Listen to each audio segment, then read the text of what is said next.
Ba ba ba ba. Hello, how is everyone doing today? Hope everyone's doing good. Hi, hello, homebody, just Carowin. Miss Wicked Wolf, I don't know why my hands are hovering here. Psychic refugee, long time no see. Jared Johnson, Reinhardt 68. Hey Vera, how are you? Ulysses the pagan and sap of trees. I hope everyone's doing good today. I'm really low in the frame, so let me fix the camera. I hope everyone's alright and doing well today. Ba ba ba ba ba ba ba ba ba. Hi everyone. I was wondering how long I was gonna keep that going. I wasn't even sure how long I was gonna go for that. Hi everybody, it's good to see everyone. Nice to see you, Celestial Amethyst, Nikki G, Rowan Crump. Good to see you, Star Colin. Let's see, Paige Olivia. WTF is wrong with her? Good to see you, Dustin Caldwell. Miguel, Selkie. Good to see everyone. Jason Knott. There, I sang your name, Jason. Hey, Vale. Hey, Corey. Good to see you. Punk Rock Zoologist. It's good to see you. It's been a hot minute since you were able to make one of the live streams. So good to see you. Hey. I am doing good. Thank you for asking, Mark Tolsom. I hope everyone else is doing well. How is everyone doing I say words good. This is why you watch me on the live streams. But yeah, I hope everyone's doing good. Let me know how you're doing in the chat. A couple quick things before we get started. For anyone who may be new, I know it looks like there's a lot of returning faces today, but for anyone who is new in the chat, just so everyone knows what this chat is, this is just our normal Thursday hangout and chat. You know, I just sit here for an hour ranting at this mic here, and we just talk about whatever the chat wants to talk about, or whatever I end up ranting about. Whatever catches my attention, I rant about for a bit. Super chats get hearts, so if you want to give a super chat, I give you a heart. What else? Oh, a couple quick things that I just wanted to mention up at the top of this live stream for people who are watching now who may not have heard, or for people who may catch this on a rewatch. And I'll mention this later. As just a logistical thing, this week everything is going to be going normal on this channel. There's going to be a video tomorrow. There's also going to be my Falcon and the Winter Soldier review tonight as well. And then Saturday evening I'll be doing my video game live streams like I have been for the past few weeks. So that's all going to be normal for the rest of this week. However, next week, a little bit of a change because something big is happening. Next week, there is going to be no Monday or Wednesday video like there normally is on this channel, because on Friday, it's going to be one of my biggest videos that I've ever done on this channel, called The Nature of Work. And that video is going to be containing a big announcement about my personal life and this channel. I'm not going to tease what it is, but it is only positive. It's kind of very exciting. Okay, I guess I am teasing. But all very positive and exciting things. But that video is really, really big. I'm finishing it off now. I've been actually spending most of the day working on it. So yeah, very excited about that. And so in honor of how big that video is going to be, I'm just going to make sure that I'm just going to be directing everybody to that video on Friday, and also give myself enough time to prepare for it and everything that announcement's going to entail. So be prepared for that. The link to the video should hopefully be going live tomorrow. So if you want to set, when you start to see the notification for a premiere happening, you can sort of set your notifications to remind you that to not miss it, because I will be in the premiere at 11 a.m. Pacific time next Friday for that premiere. So I'm very excited. I'm very excited for the video. I'm very excited for the announcement, and I hope all of you can join me for it. And if not, the video will be up after the fact anyways too. And also next week, I will say the live streams, my Thursday live stream, my Saturday video game stream will still happen. So no regular Monday or Wednesday video, but the live stream, so this live stream next week, Thursday, and the live stream on Saturday will happen as normal. The only thing that is going to change is there's no Monday or Wednesday video, just one big Friday video. So yes, I see everyone in the chat is excited. I'm very excited. I am honestly, I've been holding on to this news. Some of my Patreons may know, patrons I should say, may know this news. But yeah, this is is exciting. It's very exciting news. So you'll all find out next week, and I'm excited to share it with all of you. But enough about me. Thank you so much, Kit Bashing. I really appreciate that. Love your videos. Well, thank you, and I'm glad you're able to make it to the live stream. It's been so good if I told Vera Wild that you think she's hot. I've told Vera that she's hot. Vera's wonderfully hot. So I'll tell her right now on the stream, Miss Wicked Wolf. Let's see. But also, sending a heart to Angie Pugh. Thank you so much for the super chat. But now, like I said, we're gonna get into the chat. We're gonna hang out. All right. An old friend who is very lonely and depressed wants to run a D&D game just for me and wants me to play a lich. Ooh. Any tips to help me flesh out a character I can empathize with? Well, what is the exact... I'm trying to think now. Now I'm trying to... What is the exact definition of a lich? Because I forget exactly how they work in D&D. A lich is a type of undead. What is it? Just an undead person? Is that really all it is? Just an undead person that's been brought back to life from... As a result of a willful transformation. So a powerful will with skill in necromancy you see. Oh, okay. I think, so an interesting way you can create a character to empathize with is, like, think about why they made themselves a lich. So liches are people who bring themselves back to them dead willfully. So, like, really hone in on that. Like, what was the reason and what speaks to you? Is it someone that is, like, someone coming back from the dead for love? Does that ring true to you? Is like a sort of a romance story feel interesting for you for a lich character? Is it for revenge? That might be interesting too. Is it fear of death? That might also be interesting. That's the biggest advice I could give you is, like, think about, like, what made this person choose to come back from the dead as a lich, and think about, like, what's going to speak to you within that. That might be that's kind of a cool way to begin with that character. And then that choice will probably inform all the other choices that you make about the character. So I think that'd be kind of fun, Angie. Hopefully that's helpful. Let's see. And let's see. Heart to you. Oh, sorry, I just disappeared. Heart to you, Ace Tigra. Thank you so much for your super chat. He said, hey there, in regards to recent events, did the verdict in regards to George Floyd's death shock you, considering how cynical I became? Your thoughts? I mean, yes and no.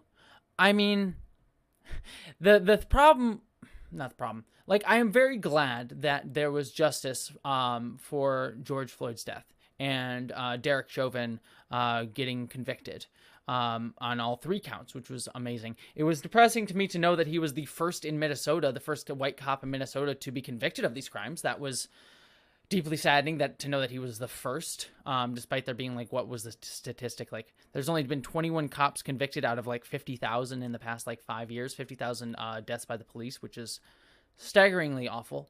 So I'm glad that there was justice found for George Floyd. I'm hoping that this sets a new precedent for how police act going forward. But as we've seen, police just go right on killing people of color and black people. There was a black girl killed several hours after Chauvin's verdict. They don't see this as a deterrent for their actions in any way, shape, or form, which is ultimately what's depressing. So I hope that this verdict acts as a new precedent to show that we can hold people accountable. Now, that being said, he was only held accountable after a worldwide protest movement of there being multiple videos of the event that, like, made it very obvious that what happened. Public outcry, and basically the entire police department offering Chauvin up as a sacrificial lamb because they knew they couldn't defend him. So I guess at the end of the day, it's like, I hope this sets a new precedent, but the amount of work and effort it took to get to this verdict and the attention that had to be drawn to this verdict, it's not an insignificant thing. So I'm hoping that this is the beginning of a new precedent, but we shall see. So yeah, I guess my thought is I was not surprised, but I was happy that justice was done. I always hate to say the word glad or happy. Like, I understand, especially the folks in the black community feeling relief and happiness at justice being served. I always feel personally for me, like I don't like to say glad or happy about anything to do with situations like this because it's just crap all the way down. But yeah, I am glad that given what the situation was in George Floyd's death, that this was the best outcome that could have happened in this trial. So it's probably the best way to put it. So, all right. Sorry, catching up on the chat here.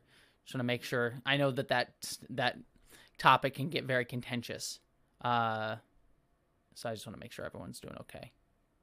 And I agree, Casey. Justice would be George Floyd being alive today.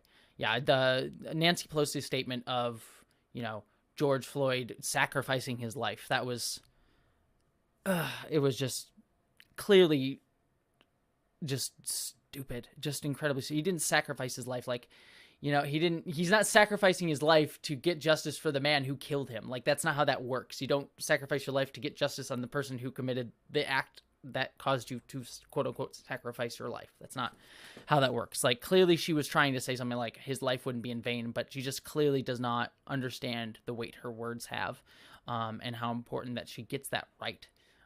It was just frustrating. Anyways, that's beside the point. Because Nancy Pelosi is going to Nancy Pelosi. But anyways, next super chat. D. Howard, thank you so much for your super chat. Heart to you. Just thank you so much. Hey, Jessie, I've been curious for a while what the black sticks looking thing in one of the cubes on your shelf is. The black sticks looking thing. What are you talking about? I'm actually not entirely sure what you mean by the black sticks looking thing. Trying to see what you would be talking about. Trying to see what angle. D. Howard, if you can tell me in the chat what you're talking about, I will show it to you. But I actually don't know what you're talking about from the from that angle. Black sticks. Yeah, I'm not entirely sure. Yeah, message.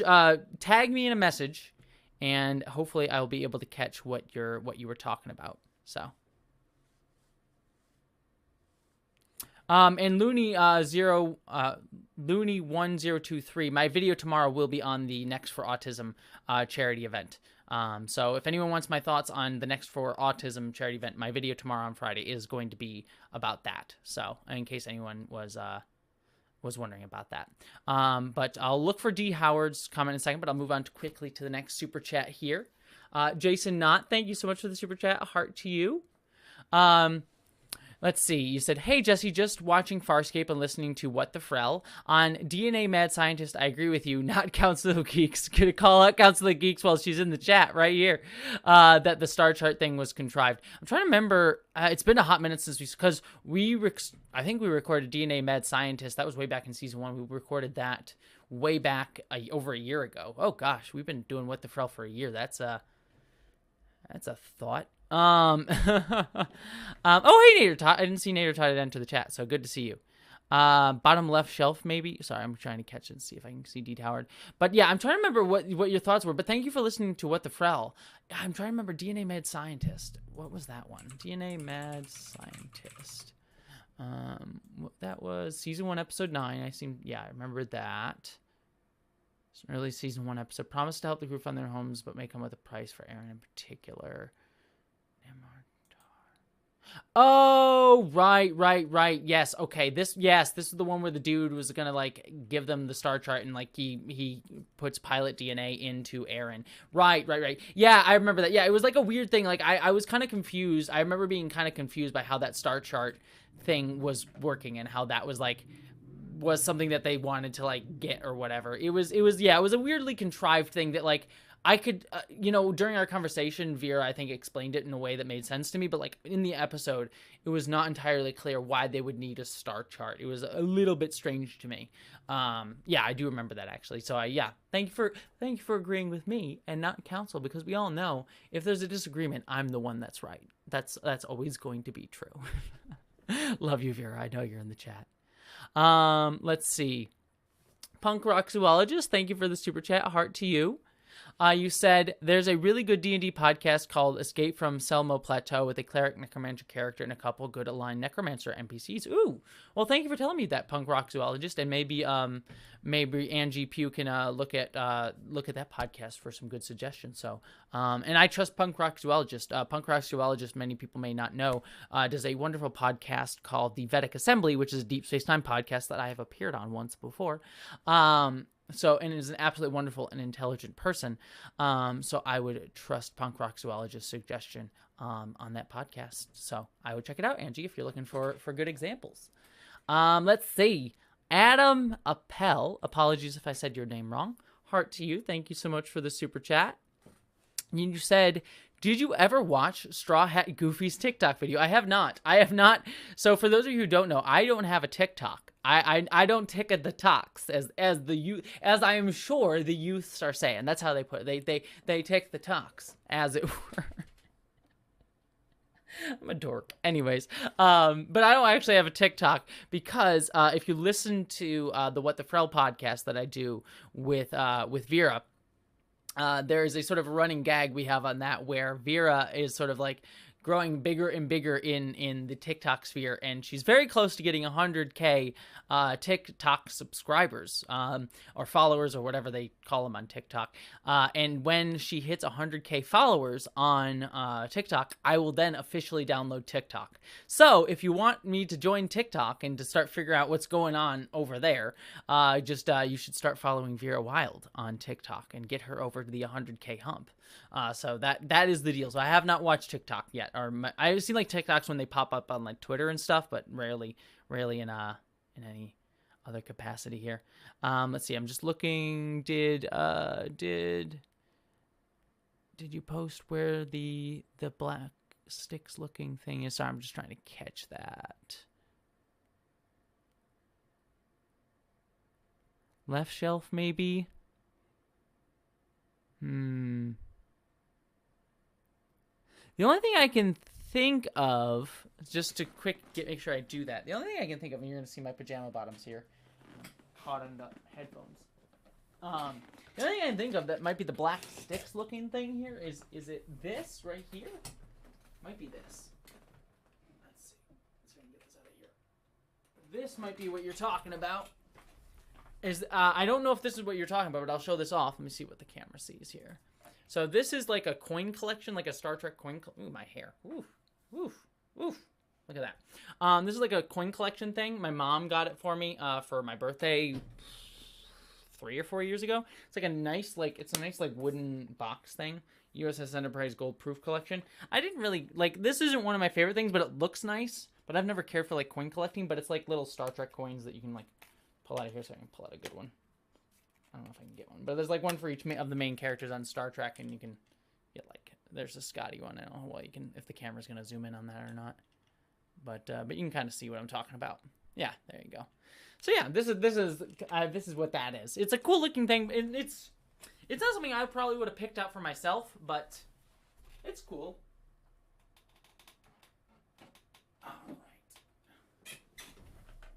Get that back over there and get these headphones back on.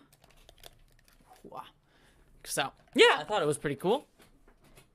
All right. All right, Angie Pugh, thank you again for the next super chat. I really appreciate that. You're saying, glad you'll be doing something for autism. What are your thoughts on the puzzle piece? I strongly prefer the infinity symbol. I honestly don't know the origins of either the puzzle piece or the infinity symbol for the autism community, so I don't really know what the roots of either are. I know both are used. I like the infinity symbol because it implies something like larger symbolically, something unknowable but still kind of cool and ethereal sort of thing for autism. It kind of has this superpower feel to it, whereas puzzle piece feels like it's sort of essentializing autistic people as analytical and color coded sometimes because they're usually bright poppy colors for the puzzle piece. So yeah, I mean, I don't strongly prefer either one, But I would probably say I would lean more towards the infinity symbol. But I'm not like hugely against the puzzle piece. But I could see how, you know, in certain contexts you could read it as kind of like problematic in some ways. But I'm not in like a strong preference either way for eat the symbols. Oh, it's the thing behind the Harley Quinn statue. Okay, let me grab that. That's the thing. Okay, that is actually okay. So it's actually, that's the Harley Quinn shelf. I have the Harley Quinn toy, and so it's just the Harley Quinn hammer that you can't really totally see from this angle. So, I'll pop that back in there. Cool. All right. Sean Piper, you said, oh, and Ian Manning says, what the frill is awesome. Well, thank you, Ian. I appreciate that. Sean Piper, heart to you. Thank you so much for the super chat. You said, recovering this week from surgery, and your channels kept my spirits up, and rolling my eyes with you at Stinky this morning on the long road. Yes. Oh my gosh, Stinky. Yes. Well, first off, I'm glad you're doing well from surgery. I'm glad you're recovering, and I'm glad that I can be of any help in that. So, my heart to you, Sean. I hope everything's healing up nicely after surgery. In terms of Stinky, for those of you who don't know what the long road is, over on my Patreon page, I do a Star Trek Enterprise rewatch podcast where I sort of watch every episode of Star Trek Enterprise and comment on it. It's sort of like a director's commentary track sort of thing, except for it's just me being a dork. We recently watched the episode Shuttle Pod 1 on that podcast. And there's a scene in that episode that I love that episode. It's a great episode of Star Trek Enterprise, probably the best season 1 episode of Star Trek Enterprise there is. But there's one scene in it that is just eye-rollingly stupid, where like Reed is having a hallucination and he thinks he's gonna die, and he starts calling to Paul Stinky in the hallucination. And it's meant to be like funny, but it just come across as really, really stupid, as like a lot of some elements of early Star Trek Enterprise do. They just come across as really dumb. It's a great episode otherwise, but that scene is just so out of left field bad that I was just like, okay, this is like awkward. It's so awkward. So I'm glad that brought you some hilarity, Sean, because it brought me some hilarity. It's like it's cringe-worthily awful. Let's see. And yes, Princess Aspian, Looney's 1023. Actually, she was actually one of the videos that I used to sort of research what was going on with the Next for Autism video. So yes, I would highly recommend Prince Aspian's video on Next for Autism. After mine, of course. But no, you should totally check out her video because it's very good. And again, was a source for my own research. Let's see. Ooh, we're having a Pink Moscato. That sounds nice, Vera. All right, catching up on some of these super chats here. Jess, just saying, just pop in to give a like and say hi. Well, hi, Jess. Hopefully you're still hanging around. I know I'm catching up here. Ooh, James Moody. The puzzle piece comes from Autism Speaks. Well, then yeah, I probably am less okay with the puzzle piece learning that. But that's beside the point, I guess. Yeah, hearing that makes me a little less enjoy the puzzle piece now that I think on it. But anyways, D Howard, heart to you. Thank you so much. I think I got lost, but it looked like something back in the old vids, and it was something behind the Harley statue. Also, it's pronounced da word, but everyone gets it wrong. Sorry, my apologies. Da word. Thank you so much for the second super chat, and I guess you sent that super chat before I grabbed the thing and I caught your regular chat. So thank you for the extra super chat, and I appreciate it, and thank you for letting me know how to say your name. Da word.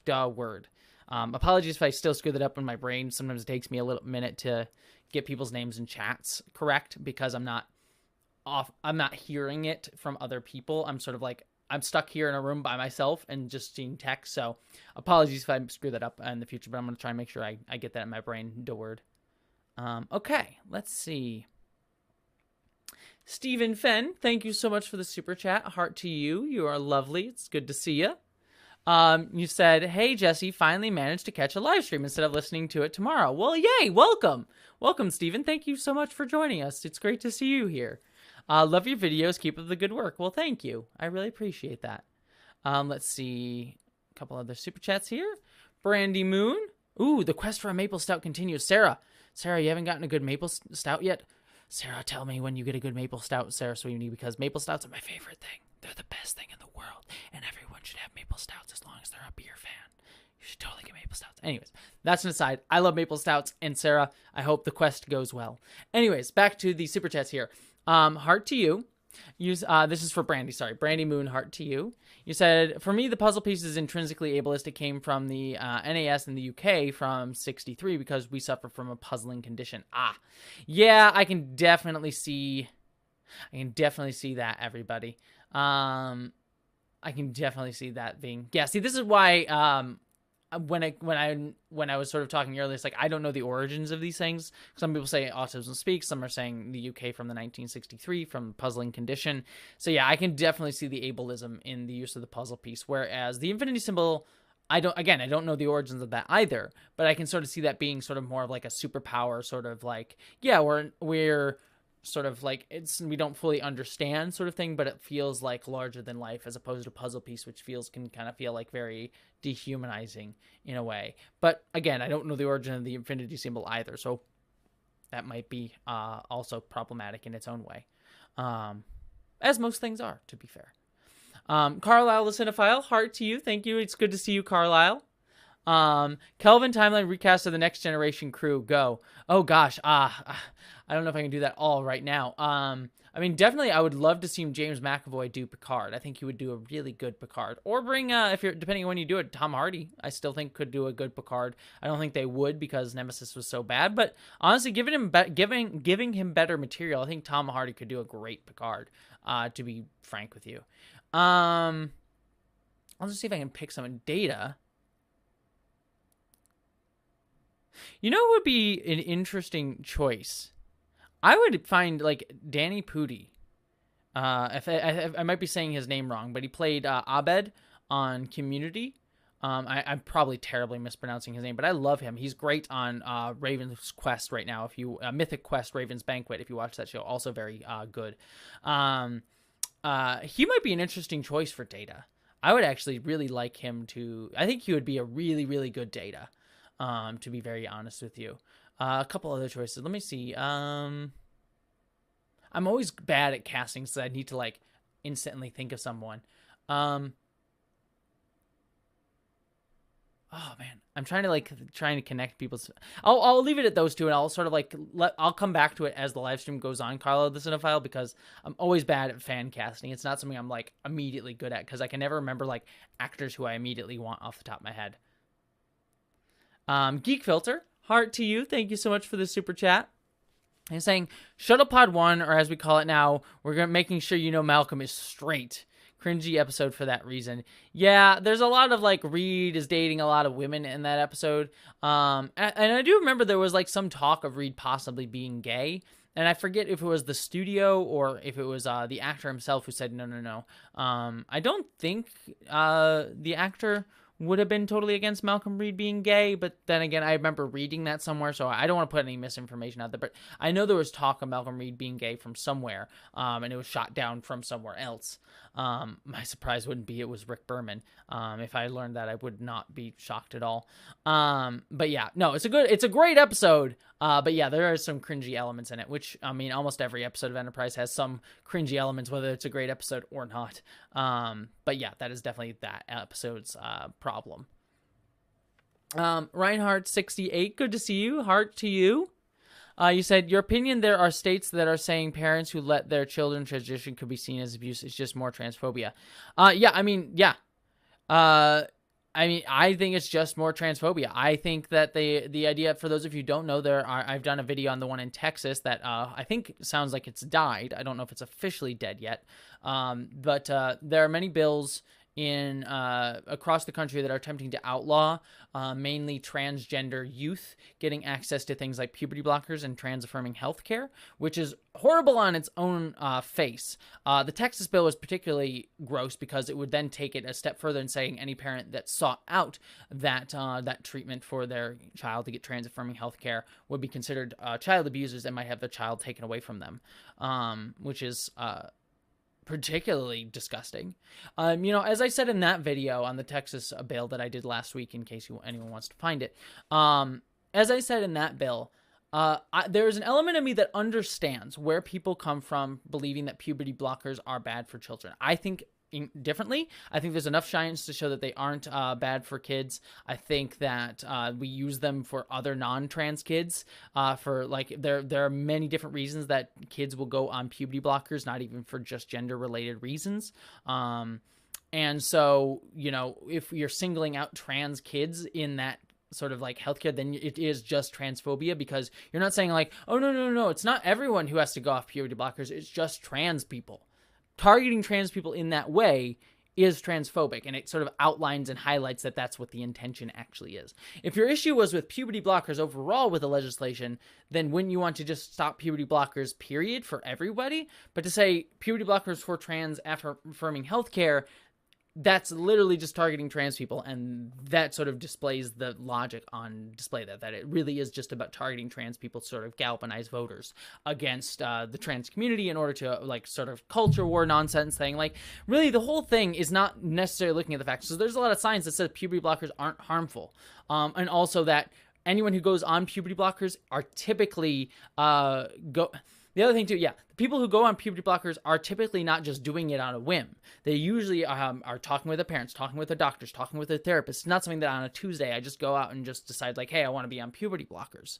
So it's not just a whim, spur of the moment thing. It is something that people think about and go on. So to just say it's like disingenuously like, they're going to go randomly on puberty blockers and make an irreversible, it's like, no. There's a lot of thought put into making that choice.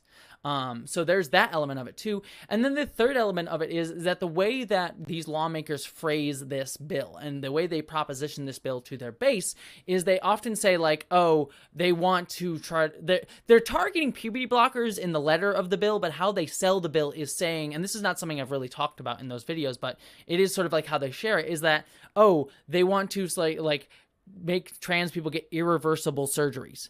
Puberty blockers are not irreversible, but when they say things like that, what they're implying is that we let trans people or trans-affirming doctors want trans kids to have, like, you know, gender confirmation surgery, which is irreversible. Wants them to start hormones, which may have irreversible effects, like making them sterile. Like when I went on hormones, I think I was like 21 when I went on hormones, I became infertile. So I'm no longer able to produce sperm to have kids. Sorry, the bit gross there, but like that is a permanent change that happened because I went on hormones.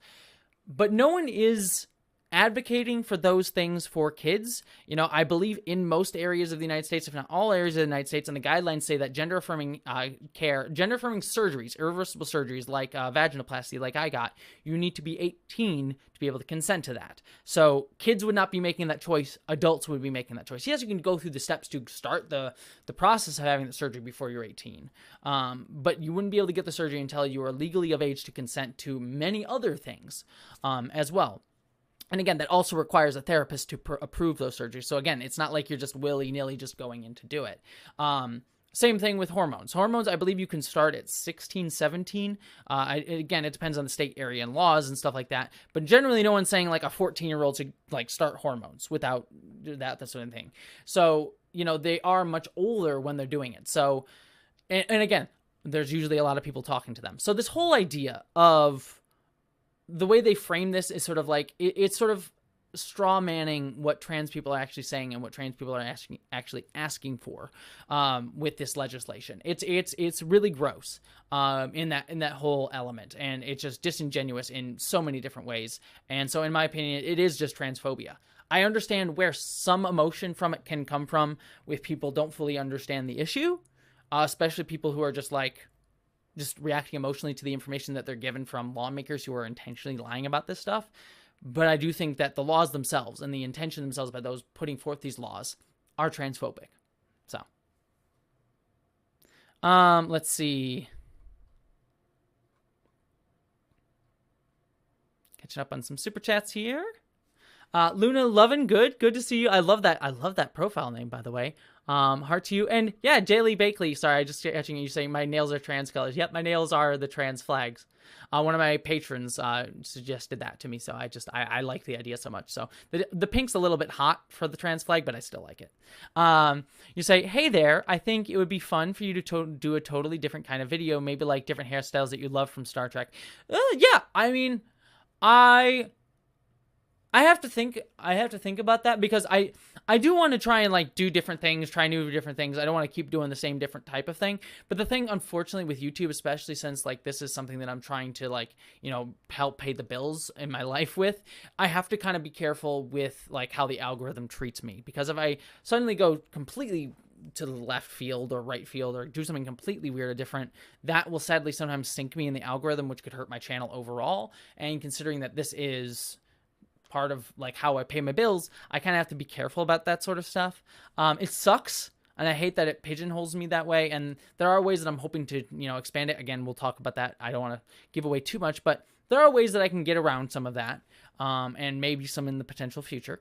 But yes, that I do want to do sort of stuff like that, just sort of talk about other things that I'm interested in or other aspects of stuff that I'm interested in. But unfortunately, you have to be kind of careful with that and really thoughtful about when you do that.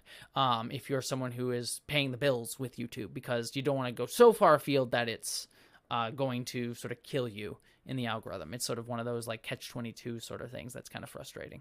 It's like you want to take risks to try and get new audience members, because maybe doing something new will bring new people in. But if you don't do, if you do too far afield, or if it doesn't work, it can hurt you in the long run. So,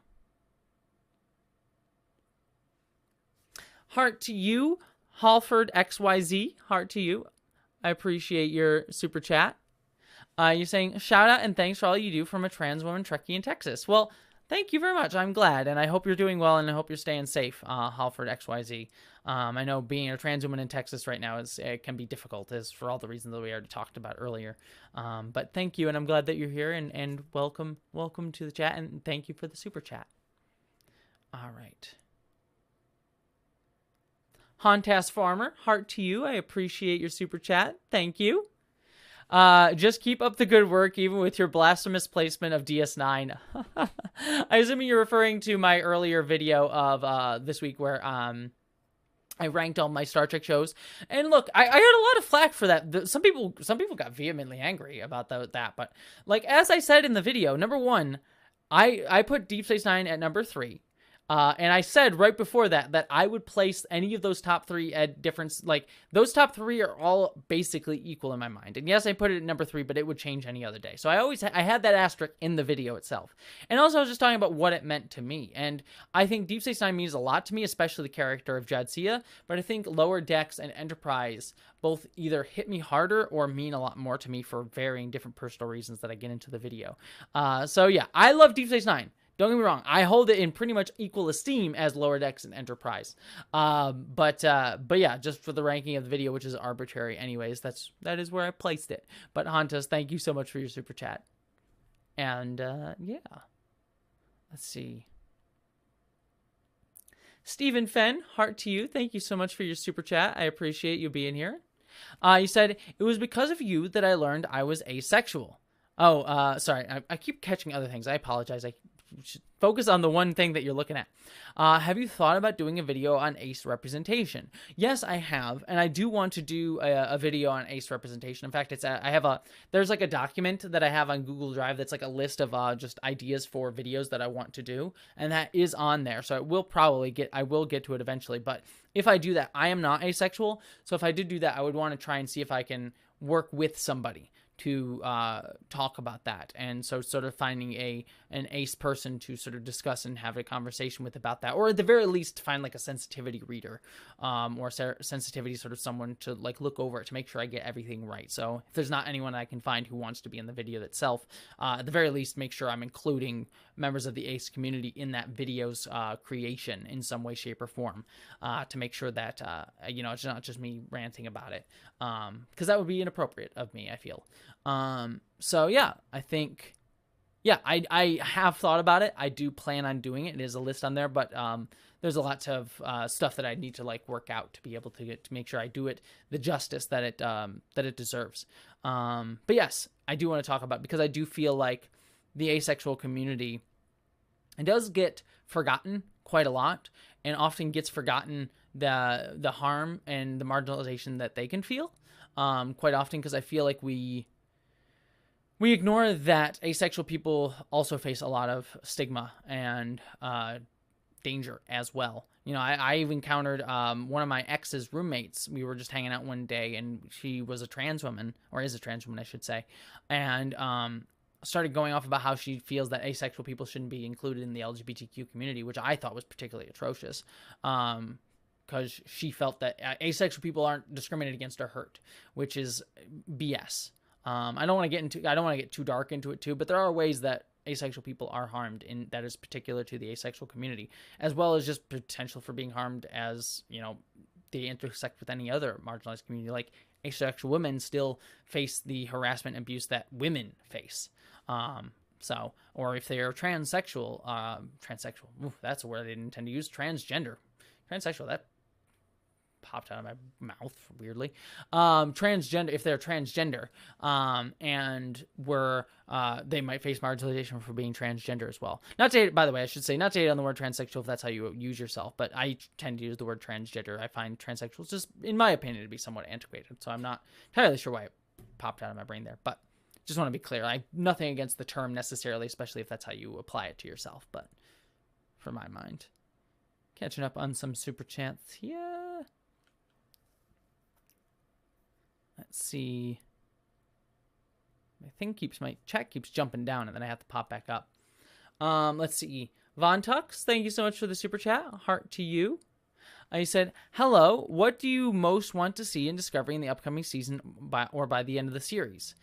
I will speak for the next season. I hope the next season really does two things. The first season of season 3 of Discovery spent a lot of time doing revisits of big important places in the Star Trek universe. So we got to see, especially in the Federation, so we got to see Trill, we got to see Earth, we got to see Vulcan, or Navarre as it's now known, where Starfleet is. And I would hope next season, as they explore out the rest of the galaxy, that we do see some old faces, like maybe we get to see where the Dominion are at, possibly, at this point in Federation history, or the Klingons, or things like that. So I do hope we do see that, but I hope that they take the opportunity to really shake up the Star Trek universe and do something new in the 32nd century. Really show us a new status quo and show us new things instead of being a greatest hits sort of remastered collection that they did in season 3, which again, I like season 3 quite a bit, but I'm really hoping that that's something that they will sort of focus in on. I also really hope that they start building out the politics of the Star Trek universe now that they have dilithium, now they can go everywhere. And I really hope they hone in on that sort of thing, because there's now going to be a very interesting power imbalance, because the Federation now has a huge stockpile of dilithium, which is super important and one of the most valuable resources that they could have, which is going to make the Federation extremely powerful. And I'm wondering what that is going to mean for the future of Starfleet, the Federation, and the galaxy as a whole. So kind of interested to see. I hope they sort of deal with the political fallouts of that. So that's what I'm hoping to see next season. Let's see here. Oh, Sarah, you're saying the quest for the maple stout was temporarily derailed. No! But I hope you find one. Let's see. They fearmonger the process of early transition on these bills. Cart Dog TV started talking about what I was talking about earlier. Yes, agree. Can we get a closer look at the shade of white on your fingers? Yes, you can, says Stuart Stave. I'll sort of put that there where I get that. This is sort of the different colors, if you want to see. Sorry, I'm just looking for Fada. Fada sends me a super chat, so just giving you a heart since you didn't put anything in it. Let's see. Oh, another one. Fada, heart to you. So you get 2 hearts.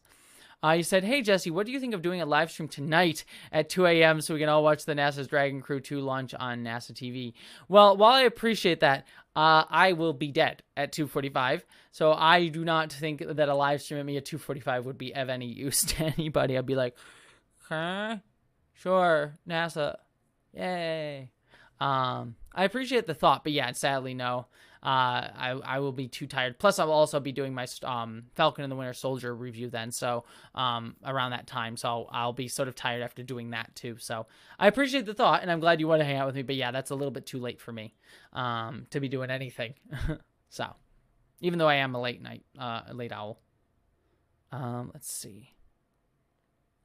Ulysses the Pagan, heart to you. Thank you so much for the super chat.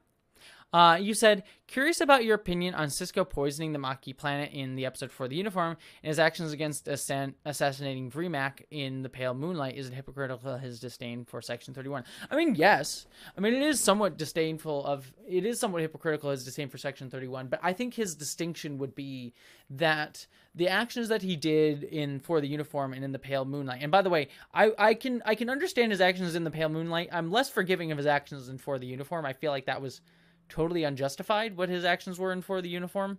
The episode's good, but I wish the episode had like honed in on like, nah, what Cisco did by poisoning that planet was kind of messed up.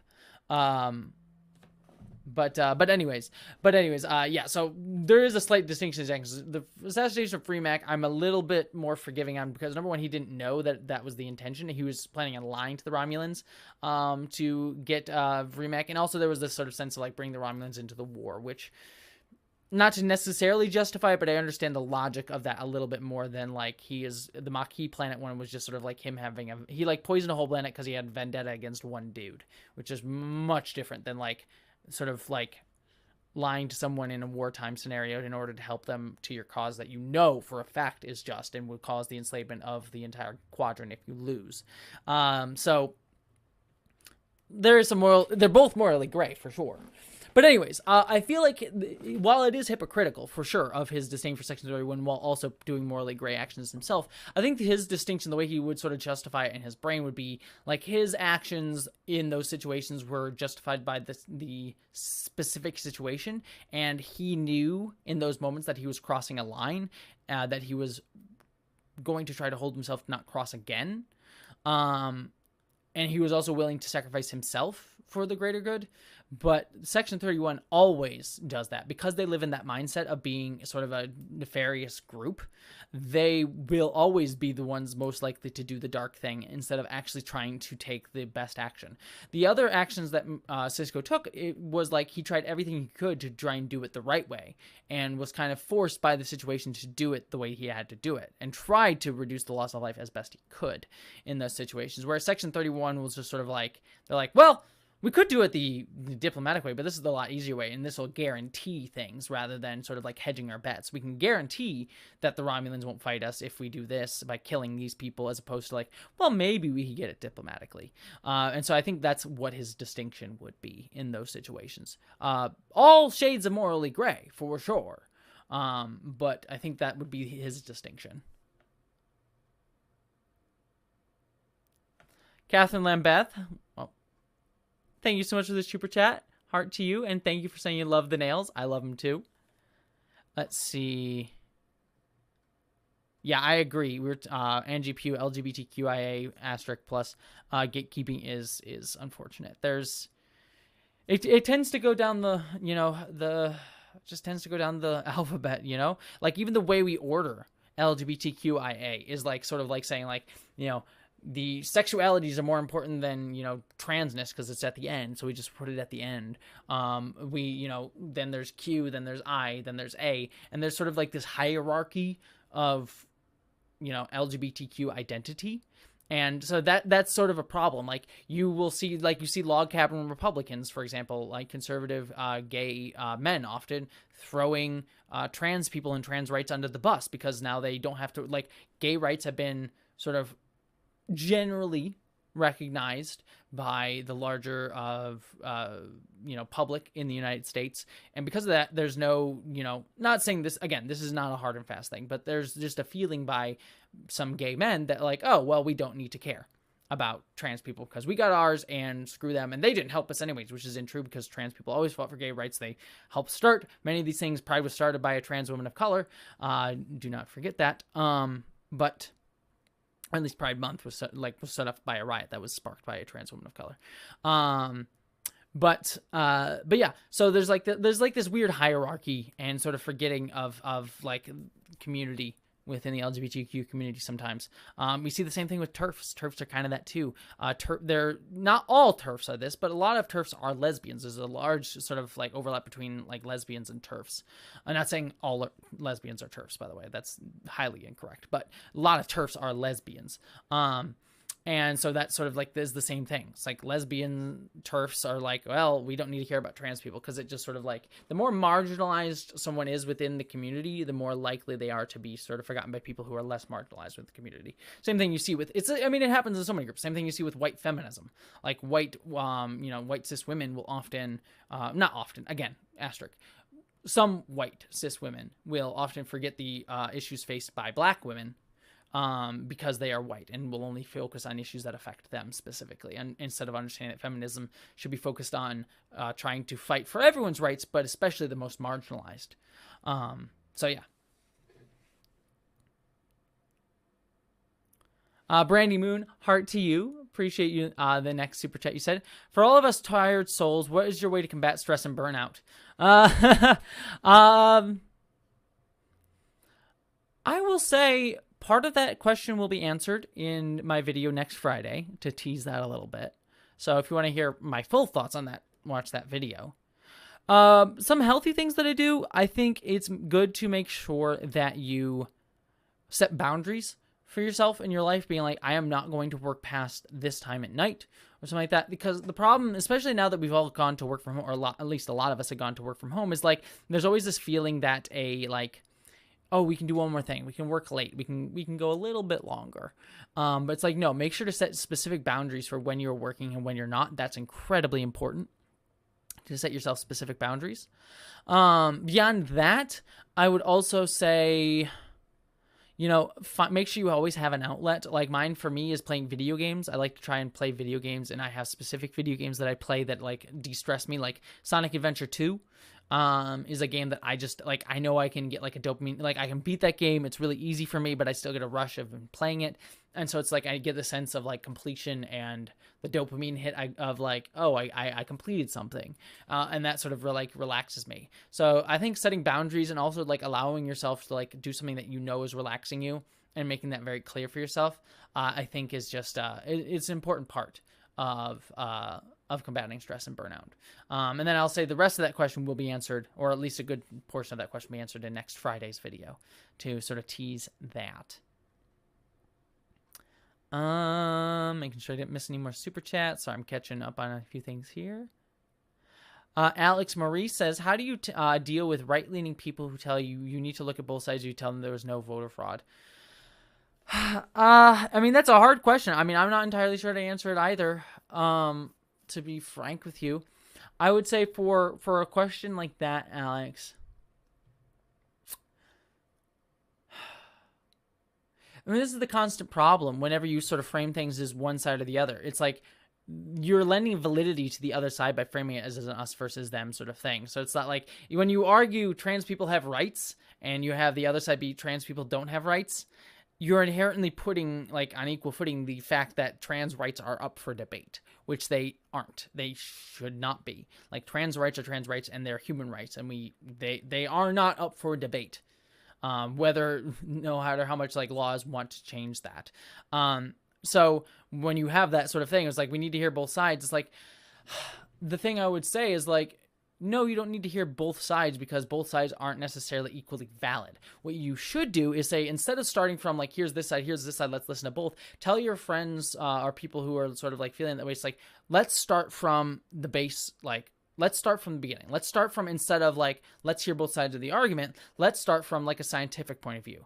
What do we know? What are the actual facts at play? Look at the actual studies. Look at reputable sources. Find sources that maybe they will trust as best you can. That's going to be a little bit hard because facts become skewered by certain places where you look at them. But like, try to shift them to not necessarily a look at both sides of the argument, but say like, instead of that, let's throw that out and let's do a start from the top and start with like a mindset of like, let's see what we can find out, as opposed to let's hear both sides of it. And that might help, but I that's sort of the best advice I could give at this moment, sort of thinking about it. So, also the other thing with that too is, as long as you feel safe, always start with empathy. It's very easy in those types of conversations to get very heated and angry at each other, and that's just going to push people more into their own views. So if you're trying to convince someone, like, always lend them empathy.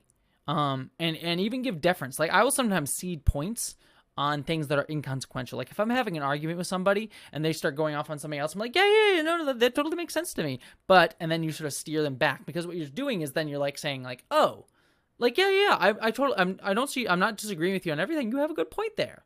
But let's get back to this point. And then you sort of like, by allowing them to feel that you are listening to them, they may be more apt to listen to you. It's an interesting little trick sort of thing that I've learned in sort of like conversations like that, where it's like, you know, I'll often try to find like a grounds for agreement somewhere that might be inconsequential, but will allow a point of shared interest in the conversation. Oh, Manic Jackson, I'm so glad you were able to catch the stream. Love you and all my brothers and sisters and siblings in the chat. Solidarity. Well, I'm so glad that you got here, Manic Jackson. Thank you so much for joining the chat. All right. Von Tux, heart to you. I appreciate you. Thank you so much for the next super chat. You said, what in your view should allies do to best help trans people with this new conservative focus who are not in conservative states? Donating is one. Donating to different trans organizations, specifically in those states that you think could help. The trans, I forget, the Trans Center for Transgender Law Center, I believe it. Oh gosh, this is gonna bother me. I think it's the Transgender Law Center is a great organization that sort of fights for transgender rights legally. It is, yeah, Transgender Law Center, I believe is the one that I'm thinking about. So I highly recommend donating to them. They help a lot. Donating, looking into if there are any sort of like calling organizations to sort of get people to call their representatives, like I'm blanking on the word, but you know, groups that get together to sort of call people in the state to try and call their representatives to enact change. That's one thing that you can do too. You can call your national representatives to condemn these actions if they haven't already. You can reach out for emotional support to any trans people that you may know that live in those states. So if you know any trans people that live in those states, you can sort of reach out and be like, hey, you know, no need to take advantage of this if you don't want to, but just know that if you need some emotional support, I am here for you.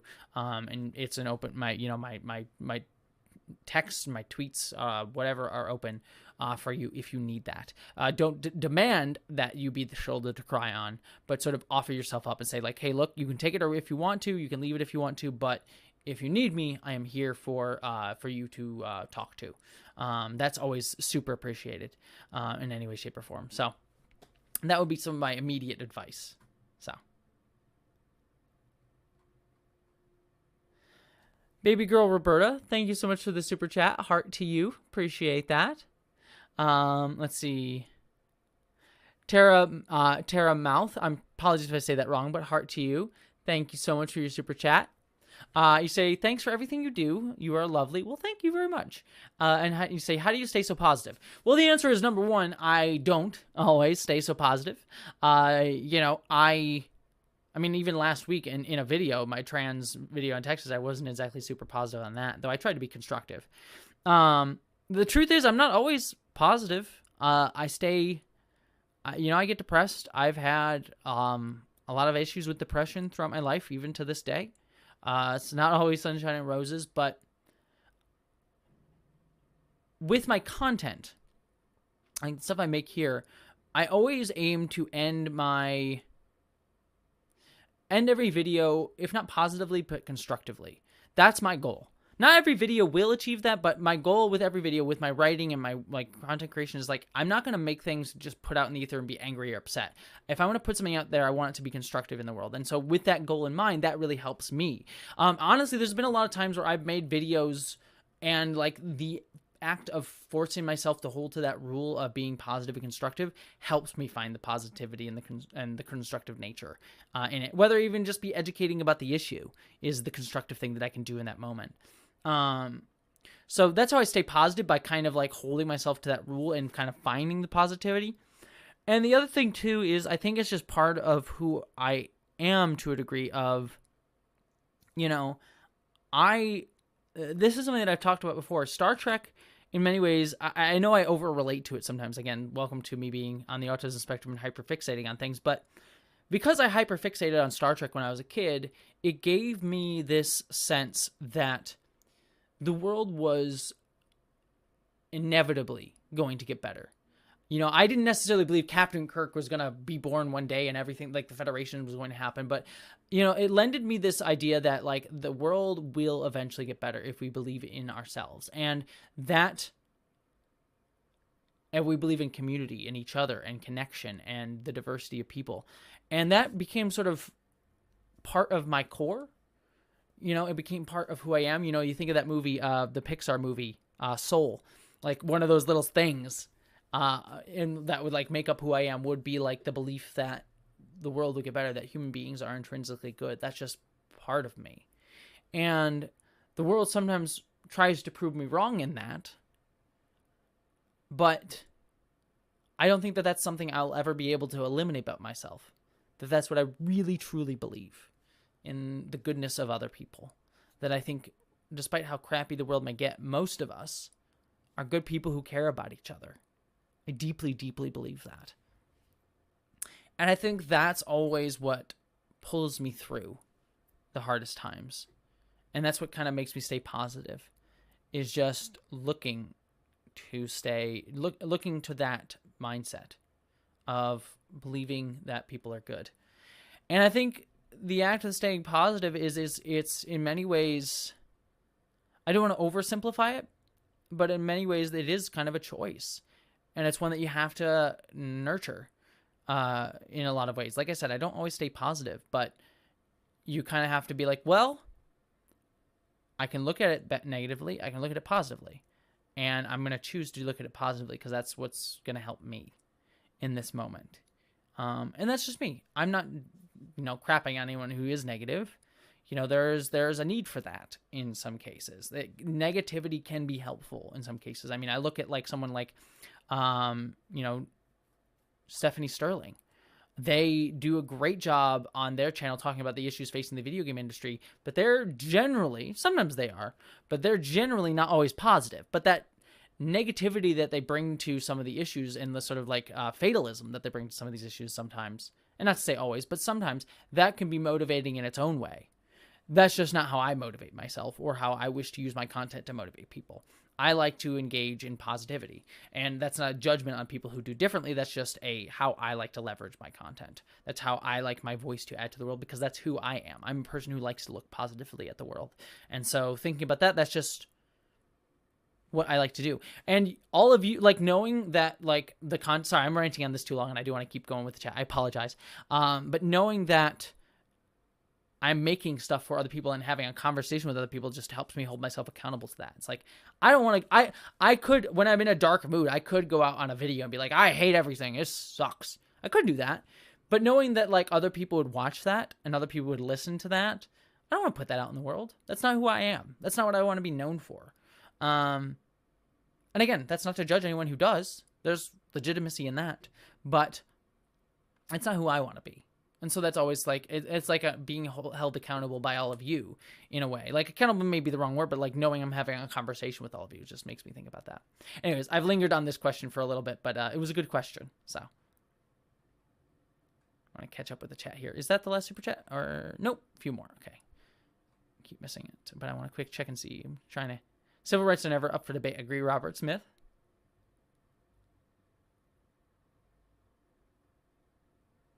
Oh, Plagued by Society, I hope your kitty's feeling better. Sorry, I'm just sort of catching up here. Trans rights are Terran rights, says Stuart Stave. No, we're not living in the mirror universe. Heavens no.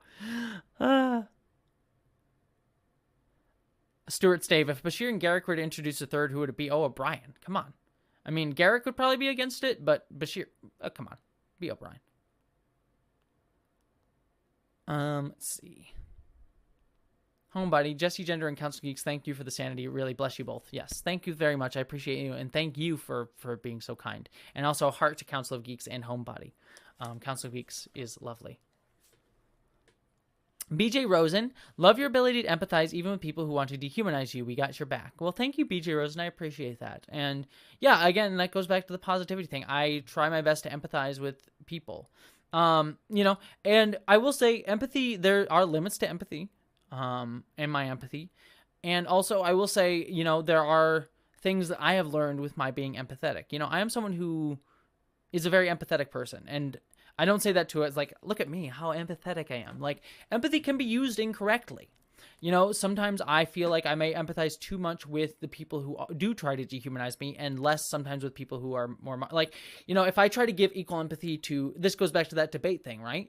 If I try to give equal empathy to someone who may is dehumanizing me to someone that may, you know, is being dehumanized, if I try and give those people equal empathy in a video or something like that, that can mean that I forget the very real harm that is being perpetuated by on the person who's being dehumanized, and sort of over-humanizing the person who is doing the dehumanization. They're both human beings, and I always want to keep that in mind, and I try my best to empathize even with those who do dehumanize as best I can. But I also have, like, as I've learned in my sort of, as you're seeing in my recent content, it's like I want to humanize and empathize up to a point. I mean, I never want to dehumanize, that's probably the rest of the word, but I want to empathize, but I can only empathize up to a point. I can only empathize up to a point of understanding, and hopefully the way I help understand can help, number one, other people understand where these issues come from and how to sort of break them down. But the goal with that sort of thing, with people who do dehumanize, my empathy goes so far as to be like, I want to try and learn so that I can try my best to positively but still firmly break down your dehumanization. Like, I do think that there are ways that we can try to talk to people like TERFs, for example, that can, like, empathize with them, and maybe through empathy we can de-escalate the situation, maybe talk them down, or like actually have a conversation from their viewpoints. But you can only do that so much with so many people with so much energy. And while I think the energy is sometimes well used when I make a video on like TERFs, for example, and like explain that so that other people can understand, there are times where I need to make sure that that empathy and that energy is being used to help more vulnerable folks. So empathy is a great skill, and I it's something that I am very proud of myself, that I am a very empathetic person, but it is also something that needs to be, it is a finite resource. Empathy is a finite resource because you only have so much energy to give, and empathy is a use of energy. So you have to make sure that you're expending that energy, that resource, in the correct ways. And so that's always a balance. So yeah. Thank you, BJ Rosen. I know you were meaning to give me a compliment, but we jumping off the last question just sort of made me think about that. So thank you very much, BJ Rosen. I'm going to go for about another 5 minutes, by the way, so I'm going to catch up on some of my super chats, but I do need to get some dinner. You're saying, would you rather meet Lana Wachowski? Oh my gosh, I am so bad with names, and I know what you're talking about, but for some reason, oh, by the way, Alex Maurice, thank you so much for the super chat. Heart to you. You said, would you rather meet Lana Wachowski? Ugh, can't say words. Or Dan Savage? Both are wonderful people. Lana. The Wachowskis are some of my favorite directors of all time. They have influenced me so much, especially Sense8. I love Sense8 so much. Cloud Atlas I love too. Really every single film, every single work that they have made. Speed Racer. I'm not even going to say The Matrix. I just did. But The Matrix is great too. But like, I honestly, The Matrix is actually ranked really low in my list of my favorite movies of theirs. I actually like the Matrix sequels a lot because there are a lot more philosophy in them, and I like philosophy. I could just have people rant philosophy at me all day. So I'm actually here for that. Yeah, like the Wachowskis are like on my wavelength, and not just because they're trans, but like they had like they're like nerdy, weird. They talk about the connection and diversity of people. They love philosophy and stuff like that. So like literally everything they make is amazing. So they are hands down my favorite directors. I thought that before I knew that they were trans. So yeah, I would just love to meet them. Dan Savage is great too. But no, I would love to meet the Wachowskis. Stuart Stave, A Pup Named Scooby-Doo or the new Scooby-Doo or the Scrappy-Doo show? A Pup Named Scooby-Doo. I loved that show when I was a kid. That was probably, actually, weirdly, that was probably my favorite Scooby-Doo shows as a kid, is A Pup Named Scooby-Doo. So, a pup named Scooby, a pup named Scooby-Doo, Scooby-Doo, Scooby-Doo.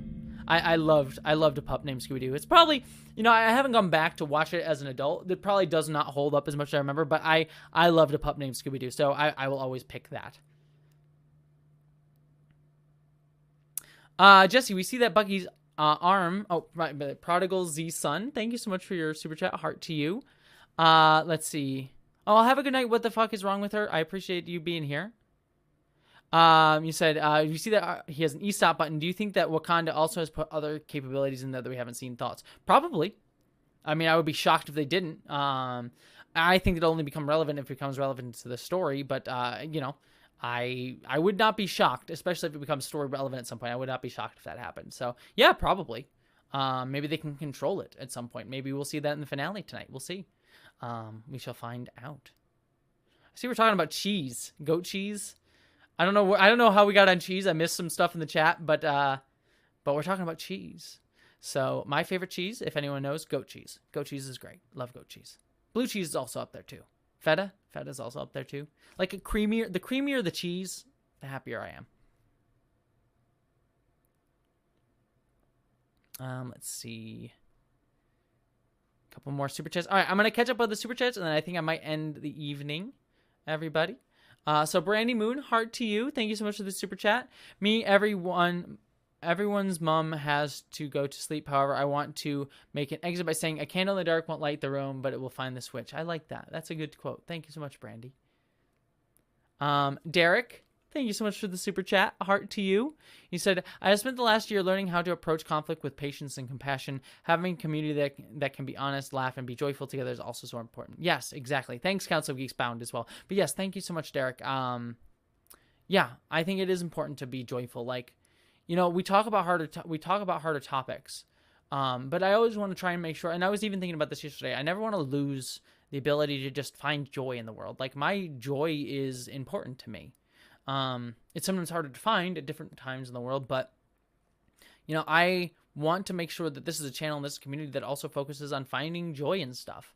Like, I always say positive, but like, there's a difference between also positive and finding joy in nerddom and geekdom and weird things. That's why I like being clear that I'm a dork, being a dork, because I find joy in that.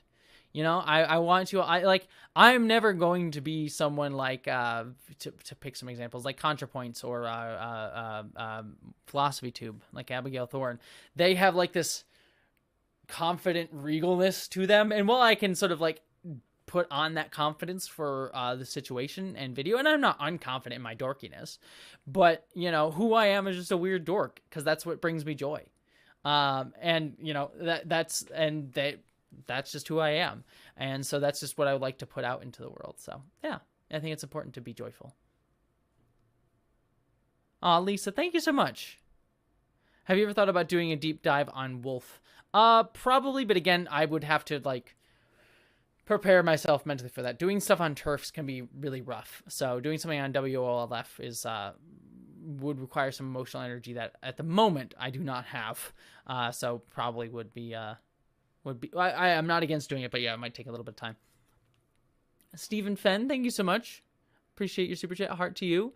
Saying one last super chat for you just because you're worth it. Well, thank you. You are worth it. And I thank you so much, Stephen.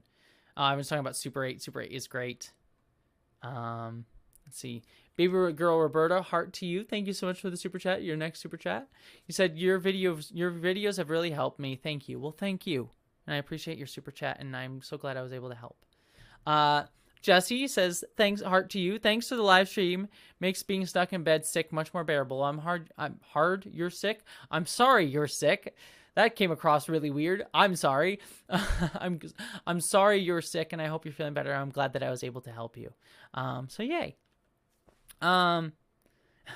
It's all in the costume. You could totally pull off a ContraPoints look. It is all in the costumes, to be fair. I'm sure Abigail and Natalie experienced just as much, well, probably maybe not just as much, but like maybe they experience more. I don't know. But I'm sure they are human beings too, who I'm sure are dealing with their own issues and anxieties and things like that. I don't mean to necessarily dehumanize them, but their content, for example, is what they put out in the world is like this confidence that, like, for me, the content that I want to make is a little less confident. Well, confidence is the wrong word. Like the distanced authority, I guess, would be the best way to put it. I don't even know. I'm not saying it correctly, but I try to be a bit more dorky than they are. It's probably the best way to put it, because that's just who I am. And that's cool. There's nothing wrong with either way. It's just who I am, and that's how I find my joy. And I'm sure they find their joy doing what they do. I was just sort of using the comparison to like show like who I am is slightly different. So Casey Black, yes, lol. I'm sure they are human beings too. I should make that clear. They are human beings too, of course. But anyways, I'm just catching. You couldn't hide your dorkdom if you tried, Corey. Well, thank you, Corey. I appreciate that. Believe me, I've tried to hide the dorkdom. It always comes out. Even in professional environments, it always comes out. All right. All right. Oh well, Jesse, you got the Pfizer vaccine. I got the Pfizer one as well. Yeah, I had my Pfizer vaccine yesterday. Thankfully, I'm feeling okay. My arm's just a little bit sore, but I haven't really felt bad. So I'm feeling pretty good. But I got my first dose. So hopefully in the next month or two, I will be. I think my next appointment for the second dose is in 3 weeks. So I'll be fully vaxxed up. Hopefully in a month and a half or so. Right before my birthday. My birthday's mid-June, so right before my birthday, I can finally actually get back out there and be fully vaccinated up. Anyways, so just to wrap us out before we head out for the evening, and I can go and have some dinner. Like I said at the top of the chat, I just want to sort of reiterate it here for people who may have joined or maybe catching this later. But don't forget, there is a video this week. Everything's going as normal. We have a video tomorrow that's going up on Friday. We have the Falcon and the Winter Soldier review going up tonight. Saturday, I'll be doing my video game live stream. It might be a little bit later than normal because I have some actual other stuff to do earlier in the day. So I will plan on to be doing the video game live stream Saturday evening. It might be a little bit later than normal. It might be at the same time. It sort of depends on when I finish everything. But that'll be happening on Saturday. But next week, while the live streams will still be normal, there'll still be the Thursday live stream, there'll still be the Saturday live stream next week, but there will be no Monday or Wednesday video because next Friday's video called The Nature of Work is going to be a big video. I'm very excited about it. We'll have an announcement for this channel. So I am very pumped for everyone to join me for that. So if you are free at 11 a.m. Pacific time next week, Friday, please come join me for that. But the video will be up afterwards if you can't make the premiere. But I highly encourage everyone who watches this channel to watch that video because it will be one of my best and biggest videos. A little bit long, unfortunately, but all my videos are long, and you know that. So, all right. I think that's everything that I had to say. So, everybody, you are all lovely and wonderful and amazing. I send you all hearts and love and big hugs for being just amazing and wonderful. And I will, I'll see you all live on Saturday for my video game stream and Saturday evening. But I will see you tonight for my Falcon and the Winter Soldier review. So have a good evening. And dang it, where's the button? They move the button on me, Corey. They always move the button on me. All right.